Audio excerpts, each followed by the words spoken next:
Shalom, selamat pagi untuk kita semua. Terima kasih atas waktu dan kesempatan yang diberikan. Perkenalkan, nama saya Apriana Dadesiala, NIM 2103030082, kelas C semester 1, program studi Sosiologi mata kuliah pengantar ilmu politik Universitas Nusa Cendana.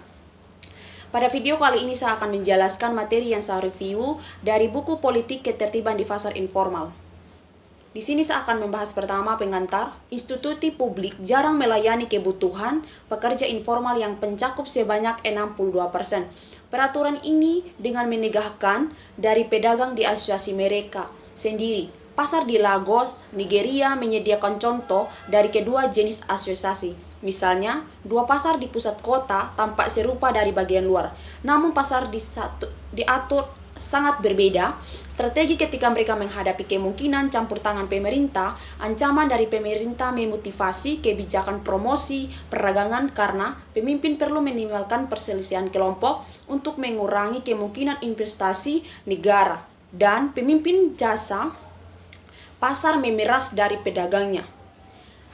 Pembahasan mengapa pemimpin swasta penting, karena ada ratusan pasar struktur dengan cara yang sama. Mereka berada di ruang yang dibatasi dengan secara fisik, diatur oleh segelintir pedagang yang terpilih dalam pemilihan pasar populer. Masyarakat di tempat seperti Lagos, sehingga 67% penduduk melaporkan pekerja di ekonomi informal. Bagaimana ancaman gangguan negara mempertahankan kebijakan propaganda swasta? Ancaman campur tangan negara. Di sini saya usulkan memotivasi para pemimpin kelompok yang kuat untuk berinvestasi dalam mempertahankan kebijakan yang akan mempromosikan perdagangan dalam kelompok, khususnya ketika kelompok tidak secara langsung bersaing satu sama lain. Di sini saya akan menggunakan istilah kelompok dan organisasi secara bergantian. Kelompok yang sedang dipelajari dalam pembahasan ini adalah asosiasi pasar, tetapi argumennya bisa berlaku untuk yang lain, untuk jenis bisnis atau asosiasi penduduk. Untuk keseradaan, di sini saya membuat konsep grup sebagai memiliki satu pemimpin, meskipun kelompok diatur oleh tim individu. Di pasar yang dipelajari, di sini grup mungkin memiliki banyak pemimpin, tetapi kekuasaan biasanya terkonsentrasi di tangan satu orang. Untuk menghindari kebingungan tentang apakah asosiasi merujuk pada kelompok atau pemimpin, menegakkan kontak juga memiliki kekuatan untuk menyita kekayaan anggota apa yang disebut. Bagaimana ancaman politik mengarah pada kebijakan pro perdagangan swasta? Kepentingan adalah kebijakan promosi perdagangan swasta, termasuk kebijakan yang mengurangi perselisihan atau termasuk kebijakan berbagi informasi dan penegakan hukum, dan pemerasan swasta. Kehadiran keduanya dapat dijelaskan oleh keinginan untuk memanti ancaman politisi. Pemimpin akan bekerja untuk mengurangi perselisihan, untuk mencegahnya meningkat menjadi perhatian politisi. Pemimpin diinginkan dan merenovasi pasar atau kolektif mencegah perilaku politis yang tidak diinginkan dan merenovasi pasar lama.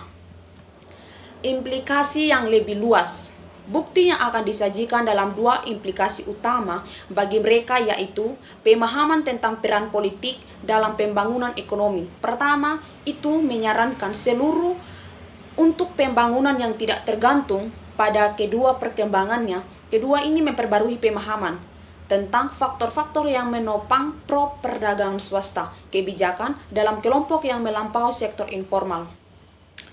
Peran baru politik dalam pembangunan ekonomi. Gagasan tentang perjuangan negara masyarakat yang mempromosikan perdagangan dari deskripsi kemitraan antara negara dan kelompok-kelompok masyarakat yang terlihat di penelitian tentang produksi bersama dan tentang bagaimana negara-negara berkembang efektif dalam mendorong pertumbuhan ekonomi. Faktor pertambahan yang dapat membentuk baik swasta kelola. Seorang pedagang pernah bergabung dengan pasar dengan pemimpin predator, dan bahkan jika mereka membuat kesalahan dengan bergabung dengan pasar yang diatur dengan buruk, tidak bisakah mereka memaksa pemimpin untuk berperilaku lebih baik?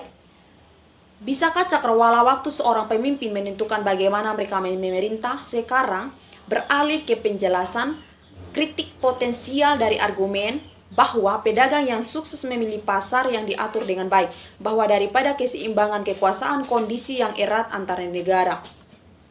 Konteks Lagos. Argumen di Lagos, ibu kota komersial Nigeria, pasar di sana biasanya memiliki beberapa ratus toko yang menjual produk mulai dari ponsel untuk pakaian bayi, untuk peralatan dapur. Beberapa pasar fokus pada satu produk, sementara lain menjual berbagai barang. Sebagian besar pasar terletak di tanah yang dimiliki atau dimiliki oleh pemerintah daerah. Sebagian besar pemimpin pasar adalah terpilih dan memiliki batas masa jabatan. Yang lain dipimpin oleh pemimpin terpilih yang memegang posisi mereka seumur hidup. Pendekatan metodologi. Saya akan menggunakan studi kasus pasar dan data survei untuk menguji implikasi argumen, kasus-kasus mekanisme yang mendorong hubungan antara kekuatan pemimpin-pemimpin pasar, ancaman negara, dan memberikan bukti determinan idosain case, kekuasaan pemimpin pasar, dan ancaman negara dalam upaya untuk meredahkan kekhawatiran. Di sini saya akan membuat ringkasan pertemuan dalam pasar Lagos. Baik di sini kasus maupun data survei menunjukkan bahwa ancaman pemerintah membuat pribadi kebijakan pro perdagangan lebih mungkin. Kasus-kasus tersebut menunjukkan pertama, bahwa free good governance tidak selalu muncul ketika dibutuhkan. Kebijakan promosi perdagangan adalah mahal para pemimpin. Bahkan pemimpin pasar yang baik tidak mungkin memiliki prioritas yang bersaing dan tentu saja akan pemimpin pasar predator. Pasar dan asosiasi pasar dalam pengembangan negara. Perdagangan telah menjelaskan karakteristik asosiasi mereka. Bagian ini menelusuri kekuatan politik organisasi perdagangan. Seorang pedagang ikan menjadi kepala pasar Eroko, pasar daging di Pulai Lago. Plewira memimpin pasar dengan tindakan yang menyerupai untuk baru menegakkan kekuatan pejabat kolonial. Asosiasi pasar unit analisis, mereka yang menjalankan bisnis yang tidak terdaftar di semua entitatis pemerintah terkait menjadi tidak bisa. Individu yang berdagangan di latar untuk bangunan permanen memiliki tentang dinamika tingkat mikro di pasar. Asosiasi Pasar Lagos Kontemporer. Asosiasi merupakan asosiasi untuk kelompok alun-alun. Selain itu ada 3 asosiasi. Asosiasi utama dalam peran dagang, asosiasi bisnis blogun, dan asosiasi pedagang pro-progresif. Kesimpulan dari pasar Lagos yaitu pedagang di kedua jenis pasar, mereka sering memungut uang sewa dari pedagang di tempat umum pasar. Ancaman untuk menaikkan sewa dianggap serius. Pasar mungkin menghadapi ancaman yang berasal dari entitas pemerintah selain pemerintah daerah, misalnya lembaga, negara bagian atau federal tertentu dapat menjadi diperdayakan untuk campur tangan di pasar tergantung pada produk. Sampil dan pengerahan membuat kerangka contoh pedagang masalah. Ada 2 kesulitan yang terkait dengan membuat kerangka sampel usaha mikro. Perusahaan kecil yang mungkin atau tidak terdaftar, mungkin tidak membayar berbagai pajak dan kemungkinan tidak memiliki karyawan atau hanya 1 karyawan. Yang pertama adalah menentukan alam semesta pasar, terutama di kota yang mungkin memiliki ratusan pasar. Tidak jelas di mana menemukan daftar pasar, sebagaimana adanya juga tidak mungkin untuk mendaftar dengan pemerintah. Kesulitan kedua adalah membuat kerangka sampel untuk pedagang di dalam pasar. Survei pedagang, informal pengambilan sampel dan breakthrough dalam alun-alun tampak cukup lengkap. Ada alun-alun yang hilang di beberapa arah komersial utama dan beberapa tempat yang disebut alun-alun berada. Intinya area komersial besar dengan banyak plaza. Pedagang pengambilan sampel dari kerangka sampel. Masalahnya dan bagaimana studi sebelumnya mengatasinya pedagang sampel dalam area komersial. Sulit tanpa sensus pedagang. Beberapa survei perusahaan Bank Dunia terhadap usaha mikro menggunakan strategi pengembalian sampel blok kota di mana pencegah distribusikan untuk berdiri di satu blok atau tertentu, menghadap ke utara dan mendekati toko kesepakatan. Masalah dengan pendekatan ini adalah bahwa ia memaksakan tingkat keteraturan pada kepadatan lingkungan perkotaan yang mungkin tidak realistis. Meyakinkan pedagang untuk berpartisipasi dalam survei. Masalah mendekatinya menyoroti satu tantangan survei berbasis tempat kerja. Respon, memang pedagang Lagos cenderung sangat sibuk di toko mereka karena toko modal tidak memiliki karyawan. Para pedagang biasanya tidak meninggalkan toko mereka berbelanja pada jam kerja karena tidak ada yang membantu mereka melayani pelangganan. Kepolisian strategi samping dan daya yang masuk. Pemulsian strategi pengambilan sampel sebelumnya telah mengatasi tantangan ini sebagai dicatat. Perhatian utama dalam jenis survei ini adalah untuk memastikan pengambilan sampel strategi diikuti dan imutator tidak menggunakan deskripsi dalam memiliki responden.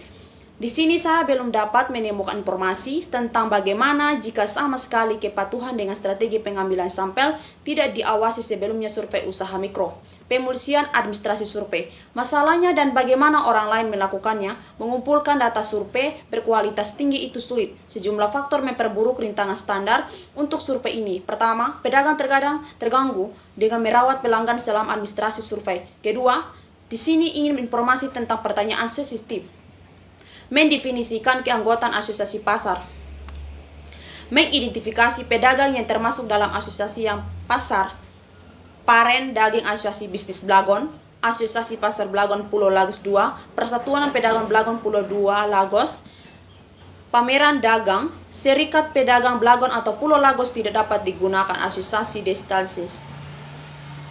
Ringkasan statistik tingkat pedagang dari survei pedagang Lagos.